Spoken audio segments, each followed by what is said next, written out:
Hi, I'm Alina, and this is the story of how I learned that some people believe power is a license to exploit, that authority can shield them from the consequences of their greed. For years, I was a dedicated civil servant, committed to upholding the law and protecting the public, only to discover that my esteemed boss, Director Thompson, was orchestrating a massive corruption scheme from within our very department. This is the story of how I brought down a seemingly untouchable figure and restored integrity to the system. I still remember the idealism I felt joining the Department of Public Works.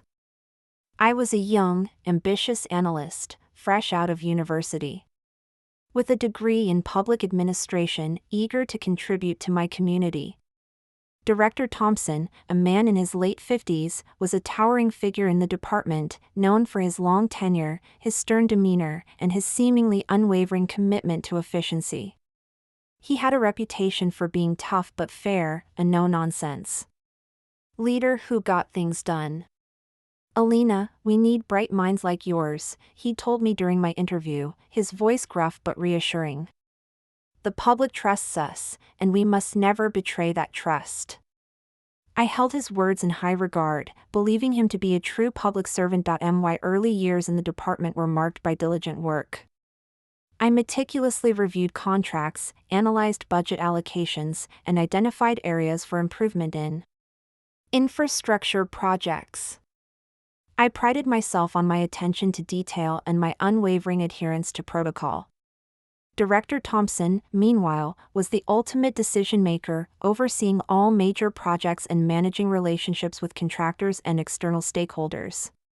He was a master of bureaucratic maneuvering, navigating complex regulations with ease. My colleague, David, a seasoned veteran who had been with the department for decades, often gave me knowing glances. "Thompson plays a long game, Alina," he'd once remarked, a subtle caution in his voice. "Always remember that." But I dismissed his cynicism, attributing it to years of dealing with bureaucratic frustrations. The department's budget swelled under Director Thompson's leadership, securing large grants for new road constructions, bridge repairs, and public utility upgrades. He was frequently praised in local media for his ability to secure funding and deliver large-scale projects. "This is a testament to our collective dedication to public service," he'd often declare in his press conferences, conveniently taking all the credit for the countless hours my team and I poured into project planning and oversight. But increasingly, I noticed anomalies. Contracts were awarded to the same few companies, often with little competitive bidding. Project costs seemed inexplicably higher than industry averages. And despite massive budgets, some essential maintenance work was perpetually delayed. The first hint of something truly corrupt came when a whistleblower from a rival contracting firm anonymously sent me a tip about inflated invoices for a major bridge repair project. The figures were astronomical, far exceeding the actual work done. When I attempted to investigate, access to relevant documents became surprisingly difficult. Director Thompson's demeanor shifted. His sternness turned into outright hostility. "Alina, you're overstepping your authority," he'd snarled, his voice laced with an unfamiliar menace. "These are high-level decisions. You, as an analyst, wouldn't understand the nuances of these agreements." His words sent a chill down my spine, but I refused to back down. "I understand the numbers, Director. And these numbers suggest fraud." He simply stared at me, his eyes cold and unyielding. Then came the department's annual Public Transparency Forum, a high-profile event where Director Thompson would present the year's achievements and answer questions from the media and concerned citizens. He had personally organized it, emphasizing its importance for maintaining public trust. I arrived early, feeling a profound sense of foreboding. Director Thompson and his closest aide, a smarmy lawyer named Gary, were already there, their faces exuding an almost arrogant confidence. As the auditorium filled with journalists, community leaders, and a few disgruntled citizens, Director Thompson stepped onto the stage, exuding his usual air of authority. Good morning, esteemed colleagues and concerned citizens, he began. His voice resonating with practiced gravitas. Today, we celebrate another year of unwavering commitment to serving our great city. And to ensure our continued progress, I am pleased to announce some strategic adjustments to our departmental structure. My stomach dropped. Adjustments? What was he talking about? Effective immediately, Director Thompson continued. His eyes sweeping over the room, intentionally avoiding mine. Gary, my indispensable advisor, will be taking on the newly created role of Chief Operations Officer. This move will provide the streamlined, decisive leadership that a department of our scale and importance demands. A cold dread washed over me. This wasn't just about restructuring, this was about consolidating their control and pushing me out. For too long, Director Thompson added, his voice dripping with false concern, our efficiency has been hampered by, shall we say, a certain overzealousness in junior ranks. While Alina has been diligent in her analytical tasks, her focus has remained too narrowly on process. To truly optimize our public service and secure larger federal grants, we need a leader with a broader vision, someone who understands the political landscape, strategic partnerships, and the overarching goals of this department. The journalists exchanged confused glances, their pens poised. I sat there, stunned, as Director Thompson continued his thinly veiled character assassination. Some people, he said, now looking directly at me, a condescending smirk playing on his lips, are simply better suited for grunt work, for following established procedures. Alina's talent lies in her paperwork, not in executive decision-making. Her rigid adherence to regulations and her lack of practical political understanding have become a liability. It's time for her to gracefully step aside from any significant oversight roles within the department. The room was silent, the air thick with unspoken judgment. Every eye was on me, waiting for my reaction. I could feel the pity, the schadenfreude, the silent condemnation. Everything I had worked for, every principle I believed in, every ounce of dedication I had poured into public service, was being stripped away in front of everyone I knew. My mind raced, a whirlwind of anger and disbelief. Director Thompson had orchestrated this, meticulously, cruelly. The difficult access to records, Gary's sudden promotion, the inflated contracts, it all clicked into place. They had been systematically isolating me, preparing for this very public dismissal. I stood up slowly, my chair scraping against the polished floor, the sound echoing through the auditorium like a gunshot. Everyone expected a scene, tears, an outburst, maybe even a desperate plea. Instead, I simply walked to the stage, picked up the Transparency Award plaque that was displayed, and calmly placed it on the floor at Director Thompson's feet. Consider this a reminder, Director, I said, my voice steady, betraying none of the turmoil raging inside me. True transparency is about more than just a plaque. Then, without another word, I turned and walked out, leaving behind the stunned silence and the lingering questions in the once reverent hall. That night, as I sat in my quiet apartment, surrounded by stacks of departmental reports and the cold light of my laptop, I made a decision. Director Thompson thought he had one, but he had forgotten one crucial detail, something that would turn his moment of triumph into the biggest mistake of his corrupt career. As I powered up my laptop and began typing, a small, grim smile played on my lips. Tomorrow would be interesting indeed. After all, there's more than one way to serve the public interest, and I had learned more in years of meticulous analysis than Director Thompson had learned in all his years of pulling strings and exploiting the system.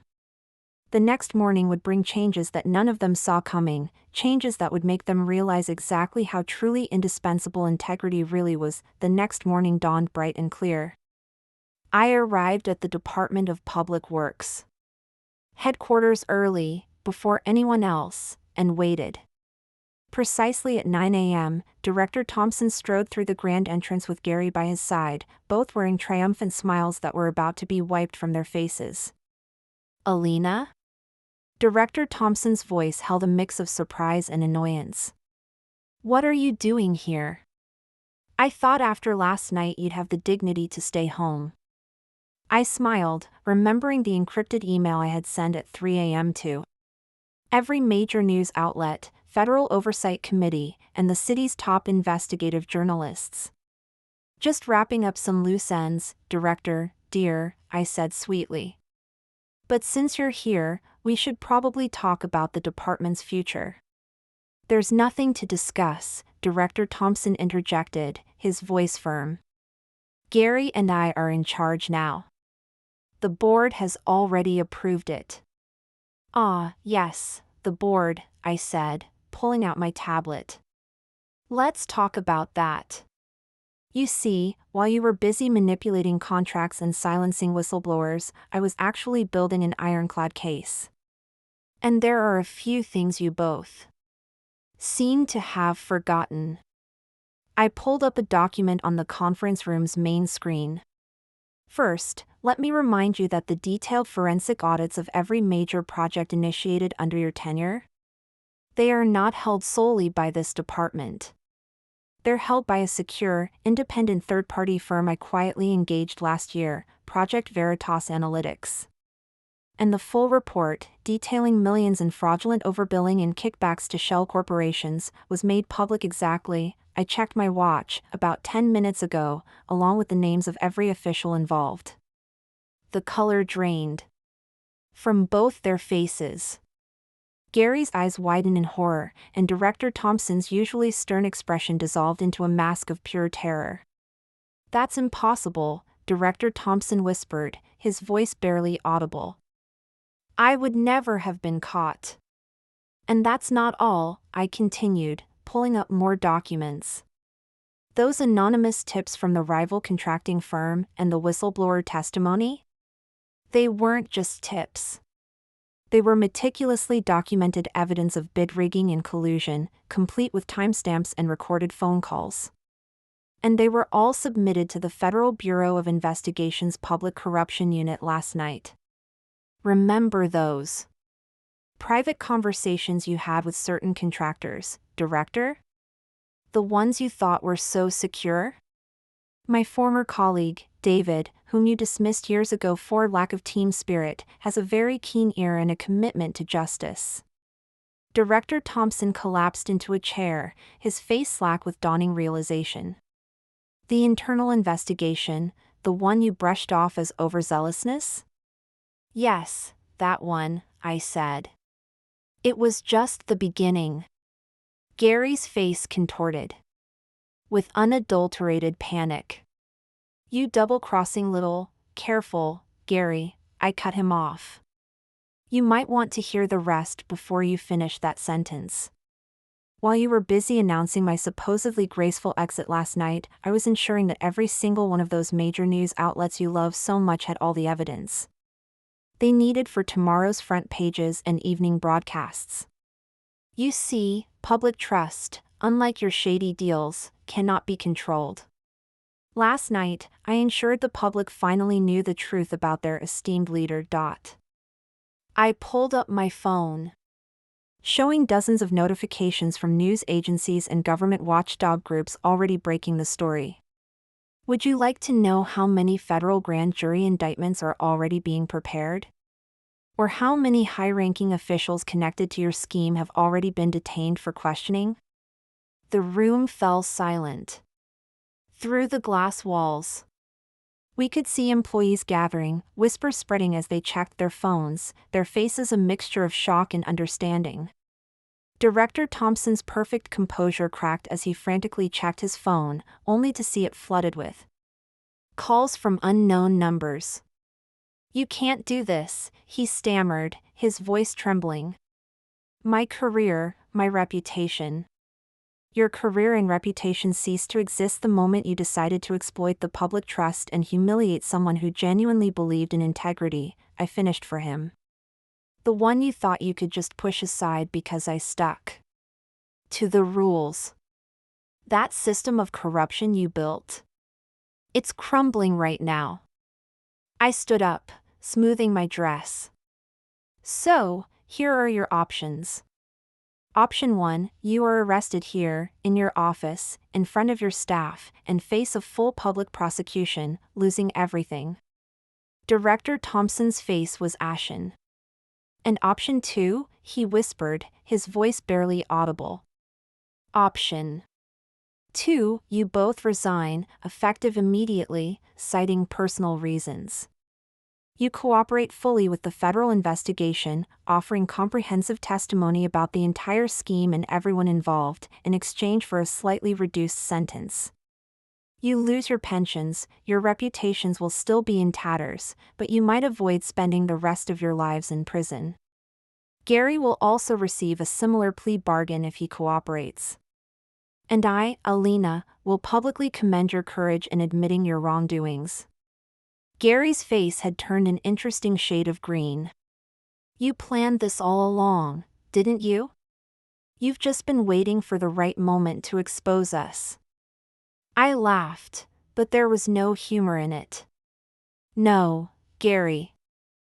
I spent years trying to be a good, honest civil servant while you both took me for granted. I built my career on principles, not on lies, while you collected illicit gains. I only planned this, I checked my watch again, about 12 hours ago, after you called my dedication a liability in front of everyone we know. The FBI is outside right now, awaiting my signal. Time's running out. What's it going to be? The next hour was a blur of paperwork, federal agents, and signed confessions. By noon, I sat alone in what was now a quiet, strangely empty office, looking out over the city. The department, once tainted by corruption, was now truly ours again, the public's. But the victory felt bittersweet. Trust shattered like dropped glass. David, my former colleague, came to see me that evening, a weary but proud smile on his face. Did it have to end this way, Alina? He asked softly. They gave me no choice, David, I replied, my voice gentle but firm. They would have continued to exploit the system and betray the very public we swore to serve, without a second thought. He nodded slowly, understanding but somber. What happens now? I showed him the plans I had already drawn up, a complete overhaul of auditing processes, new transparency initiatives, and a renewed focus on integrity. Now, we would rebuild something even stronger, a department truly dedicated to its mission, but this time, we'd do it without having to carry people who saw public service as a personal piggy bank. Over the next year, the Department of Public Works, under new, honest leadership, underwent a radical transformation. Our projects were completed on time and under budget, our public trust soared, and honest civil servants found new hope. Director Thompson and Gary were prosecuted, their names forever synonymous with scandal, serving lengthy prison sentences. We see each other only through grim news headlines, a polite distance that masks the wounds that may never fully heal. Sometimes, late at night, I look at old photos of my early days in the department and feel a twinge of sadness for the idealism I once held. But then I remember that public forum, the look of disdain on Director Thompson's face, the way he dismissed my commitment to ethics. In public service, and in life, integrity is earned, not assumed. He learned that lesson too late. As for me, I learned that sometimes, the quiet ones, the ones who meticulously follow the rules, are the ones you should watch out for. Because we're the ones who know how to build a case, how to uncover the truth, and how to bring down even the most powerful figures when they betray the public trust. My story spread through government agencies and media circles, a cautionary tale about underestimating the wrong person. These days, when I attend conferences, I often catch whispers, "That's Alina, the one who, they never finish the sentence, but they don't have to." The restored public trust and the unwavering integrity of our department speak for themselves. Last week, I received an invitation to speak at the National Public Administration Ethics Conference. The topic? The power of vigilance, upholding integrity in public service. I accepted the invitation with a small smile, already planning my speech. After all, I have quite a story to tell. The department continues to thrive under its renewed commitment to honesty, but more importantly, I've found peace with my decisions. Sometimes, the strongest message you can send is simply proving people wrong. And sometimes, the best revenge isn't about destroying others, it's about rising so high that they can't help but see their own mistakes and the damage they caused. As I write this from my office, overlooking the city I helped protect, I'm reminded of something David once told me: true power lies not in authority, but in accountability. He was right. I've moved past the need for revenge now. These days, I focus on building something truly meaningful, something that will outlast all the petty corruption and self-serving ambition.